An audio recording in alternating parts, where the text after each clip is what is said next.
दाओसमध्ये महाराष्ट्रासाठी 15,70,000 कोटींचे सामंजस्य करार. 2 दिवसांमध्ये एकूण 54 सामंजस्य करारांवर सही. रिलायन्स, अमेझॉन, जेएसडब्ल्यू सोबत मोठे करार. दाओसमधील आधीच्या करारांची अंमलबजावणी किती झाली? उद्योगमंत्री उदय सामंतांकडे चौकशी करावी. घोषणा करून जनतेच्या डोळ्यामध्ये धूळफेक करण्याचा प्रयत्न सुरू. अंबादास दानवेंचा निशाणा. मनसेच्या मेळाव्याआधी पक्षावरील धुसफूस चव्हाट्यावर. निवडणूक काळातच पक्ष कार्यरत असतो. काही पदाधिकाऱ्यांची खंत. सूत्रांची माहिती. तर दरम्यान 30 जानेवारीला मनसेचा मेळावा.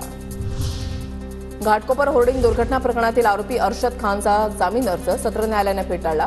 इगो मीडिया कंपनीकडून अर्शद खानला पैसे मिळाल्याचे पुरावे असल्यानं जामीन अर्ज फेटाळला.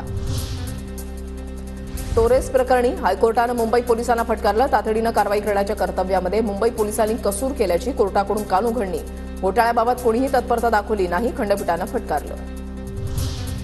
अटल सेतूवर लवकरच फूड प्लाझा पेट्रोल पंपची सुविधा उपलब्ध केली जाणार. अटल सेतूच्या शेवटच्या टोकाला असलेल्या जासई परिसरात खानपानासह इंधनाची सुविधा उपलब्ध करण्याचा एमएमआरडीएचा निर्णय.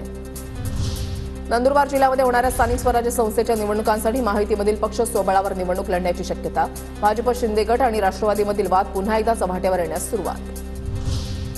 12वी परीक्षेमध्ये कॉपी रोखण्यासाठी नवा नियम. केंद्र संचालक, पर्यवेक्षक आणि इतर कर्मचाऱ्यांची नियुक्ती आता संबंधित शाळेच्या ऐवजी इतर शाळेमध्ये करण्यात येणार. परीक्षेची पारदर्शकता कायम ठेवण्यासाठी शिक्षण मंडळाचा महत्त्वाचा निर्णय.